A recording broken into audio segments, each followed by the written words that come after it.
everyone. This is Jillian Verdun, your profit strategist from JMV Financial Services, bringing tips and tricks to improve your financial situation for the new year. Thank you for joining me today. Today, we get to chat about 4 wrong ways and 1 right way to reduce your debt.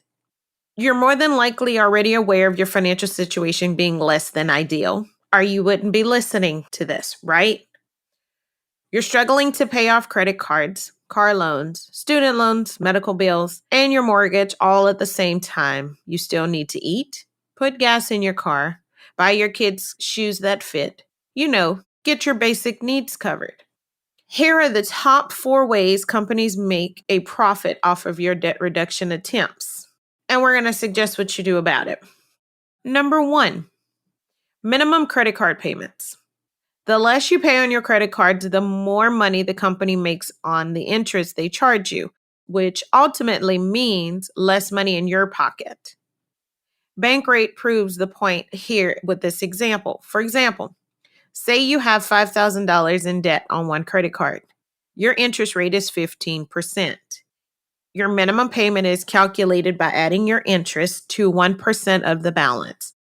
So if you pay the $112.50 minimum required payment each month, it will take 266 months, more than 22 years to pay it off. And you'll end up paying $5,729.21 in interest on top of the original balance. So if we do the math, if you recall, your original debt was $5,000. So now you're paying back $10,729.21 over 22 years. Think about that for a minute. Number 2, borrowing against your 401k or any type of retirement account. While the attractive low interest rate may look sparkly compared to the dismal of 12% or higher of other rates, not only do you have to generally pay back the loan in 2 years, you're double taxed on it as well. 10% for early withdrawal and income taxes on the amount borrowed. The only one getting closer to debt-free living this way is, not you. So it can be very costly, and you're also cutting down on the money that you're supposed to be saving for you to retire.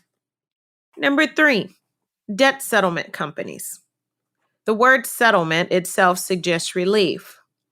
But if you're already strapped for cash and eager to pay off your debt, paying a large chunk of change up front to have you debt consolidated at a moderately high interest rate may not be the wisest move for you short or long term. A better idea would be to put the consolidated costs towards paying off one of your credit cards altogether. Number 4, cash advances. Even though you're getting money from one of your already in place resources like credit cards or direct deposits, you're still having to pay a fee of up to 5% just to borrow the money plus interest on top of the amount you took out. So I want you to take a few minutes and process these 4 options, because these are the 4 options that most people suggest when you're trying to get out of debt, because it's money that's sitting there. It already has a purpose, but yet and still we come up with a reason to allocate it towards our debt. So, what are some of the ways you can actually start getting ahead rather than hanging on just above the water or the rock tied around your neck? One way is to create a payoff ladder.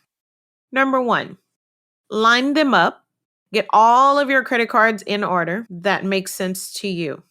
Whether it be by amount owed, interest charged, or any other way that would motivate you to stick to a payoff plan.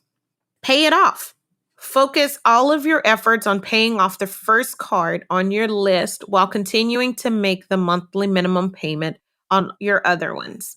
Once you get the first card paid off, start chipping away at the next one on the list. Use the money that would have gone to the first card to pay down this one, along with any extra cash that comes along. Number 3, repeat as necessary until you get to the top of the ladder and all of your credit card bills have been paid off. And I understand completely that this process may seem lengthy, but the months of effort it takes to be successful sure beat the years and decades of drowning in interest in owing someone else. So, we would like to thank you for listening to us today, and please follow us on your favorite podcast. Talk to you soon. Bye.